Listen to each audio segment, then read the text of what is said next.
একজন মানুষ সে দীর্ঘ সময় নামাজ পড়তে পারে, সে দীর্ঘ অবস্থায় রোজা রাখতে পারে, সে অনেক ধার্মিক হতে পারে, কিন্তু তার মনে প্রশান্তি নাও থাকতে পারে। মানুষের জীবনে সবচেয়ে মূল্যবান সম্পদ কি? তো স্বাভাবিকভাবেই আমরা যেগুলো পাবো সেটা হচ্ছে স্বাস্থ্য। তার স্বাস্থ্য হচ্ছে তার জন্য সবচেয়ে বড় সম্পদ, এটা আমরা বলি। এবং তারপরে হচ্ছে তার সন্তান, তার সম্পদ, ঠিক আছে? এগুলো তার মূল্যবান সম্পদের মধ্যেই পড়ে একটা মানুষের। কিন্তু আল্লাহর তরফ থেকে সবচেয়ে বড় যে গিফট সেটা হচ্ছে প্রশান্তি। একজন মানুষ সে দীর্ঘ সময় নামাজ পড়তে পারে, সে দীর্ঘ অবস্থায় রোজা রাখতে পারে, সে অনেক ধার্মিক হতে পারে, কিন্তু তার মনে প্রশান্তি নাও থাকতে পারে। আবার একজন খারাপ মানুষ, তার অনেক টাকা, সে টাকার পিছনে ছুটে ছুটতে ক্লান্ত, তার ভিতরেও প্রশান্তি নাও থাকতে পারে। প্রশান্তি আর শান্তির মধ্যে কিন্তু পার্থক্য আছে। অনেক গরমের মধ্যে আপনি একটা এসি লাগাইছেন, ঠান্ডা বাতাস যেটা পাওয়া যায়, আপনার ভিতর থেকে যে একটা শান্তি অনুভব হয়, দেখবেন ওইখানে ওইটার সাথে আসলে ওইটাকে আপনি বুঝতে পারবেন ওইটা হচ্ছে প্রশান্তির একটা বিষয়, ঠিক আছে? চারিদিকে সব কিছু তছনছ হয়ে যেতেছে, বাসা বাড়ি ঘর সন্তান সম্পদ সব কিছু উলটপালট হয়ে যেতেছে, কিন্তু তারপর আপনার ভিতরে এক ধরনের পিস আছে, শান্তি আছে।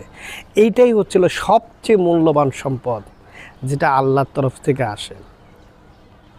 এটাই হচ্ছে মূল একটা মানুষকে, যত সে পৃথিবীর যে প্রান্তেই যাক না কেন, পৃথিবীর যে প্রান্তেই থাকুক না কেন, তার মনে শান্তি থাকতে পারে। সে অনেক গরিব, তারপরেও তার ভিতরে প্রশান্তি থাকতে পারে যদি সেটা পায় আল্লাহর তরফ থেকে। আবার অনেক ধনী, তার ভিতরে প্রশান্তি থাকতে পারে। মানে একটা কথা আছে যে অনেক সম্পদ করে তারও ঘুম হয় না, আর যার সম্পদ নাই তারও ঘুম হয় না। ঘুম এটা হচ্ছে অন্য একটা বিষয়। ঘুম হচ্ছে সবাই ঘুমায়, এটা আমাদের সায়েন্সের ভাষায় ঘুমাবেই। সে গরিব হোক দুর্বল হোক, তার কিন্তু ঘুম আসবেই, না ঘুমাইলে বডি কাজ করবে না। কিন্তু এই সব কিছুর মূলে ঊর্ধ্বে একটা বড় বিষয় হচ্ছে প্রশান্তি থাকতে হবে, আপনার ভিতরে একটা পিস থাকতে হবে। আর এইটা একটা কোরআন শরীফ আয়াত আছে, জিকির করলে অন্তরে প্রশান্তি আসে। এবং আধুনিক বিজ্ঞান ধ্যান করতে বলে যে তোমরা যদি ধ্যান করো তাহলেও একটা পিস আসবে। তো এই গোটা 2-4টা জিনিস আছে যেটাকে বলে, বা আপনি যদি খুব অ্যাওয়্যার করার ক্ষমতা বেড়ে যায়, মেডিটেশনে বোঝার ক্ষমতা হয়, এবং নিজের চিন্তার জায়গায় যদি আপনি বুঝ তৈরি করতে পারেন, তবেই আপনার ভিতরে প্রশান্তি আসবে। আর একটা মানুষের দুনিয়ার সফলতার জন্য, মানে এই সফলতার মধ্যে কিন্তু টাকা পয়সা না, টাকা পয়সা একটা টুলস, বাড়ি গাড়ি এগুলো একটা টুলস, কিন্তু প্রশান্তির যে ব্যাপারটা, ভিতর থেকে একটা পিস, আপনার সন্তান থাকুক না থাকুক, আপনার ভিতরে একটা অন্যরকম একটা অনুভূতি, একটা সবসময় পিস, এই ধরনের মানুষ খুঁজে পাওয়া খুব কঠিন, পাবেন না। এই বর্তমান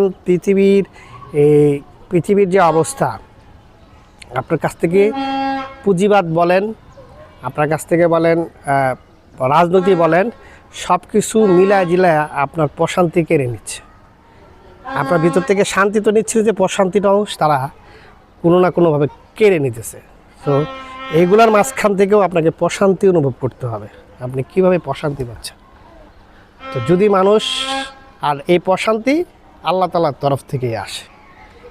আপনি যদি আল্লাহমুখী হন, রিয়েল আল্লাহমুখী হন, তাহলে অটোমেটিকলি আপনি প্রশান্তি পাবেন। অজস্র সমস্যার মাঝখানেও আপনার ভিতরে একটা শান্তি কাজ করবে, একটা অটোমেটিকলি ধৈর্য তৈরি আসবে। ধৈর্য, প্রশান্তি আসার জন্য ধৈর্য খুব ইম্পর্ট্যান্ট। ধৈর্য শক্তি যত বাড়তে থাকবে, মানুষের প্রশান্তিও তত বাড়তে থাকে।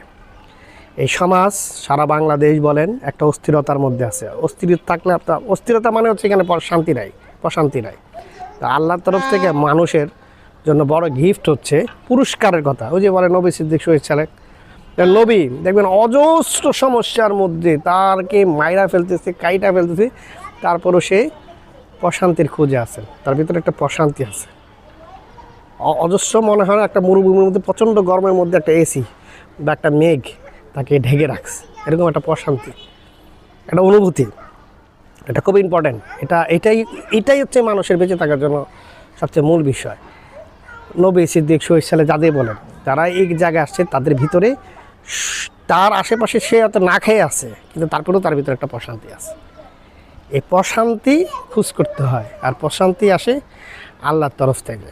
যে একবার প্রশান্তির স্বাদ পায়, আমি আবার বলি, যে একবার প্রশান্তির স্বাদ পেয়ে যায়, তার কাছে দুনিয়ার সম্পদ বলে কোনো কিছু না। দুনিয়ার সম্পদ তার কাছে এমনি এসে যায়। আর দুনিয়াতে যে সফল হয়ে যায়, তার পরকালের পুরস্কার তো আমরা জানি। একটা মানুষের সারা জীবনের কর্মের পরকাল পুরস্কার হচ্ছে জান্নাত। সেটা হচ্ছে প্রশান্তিময় আর প্রশান্তিময়। ভালো থাকুন।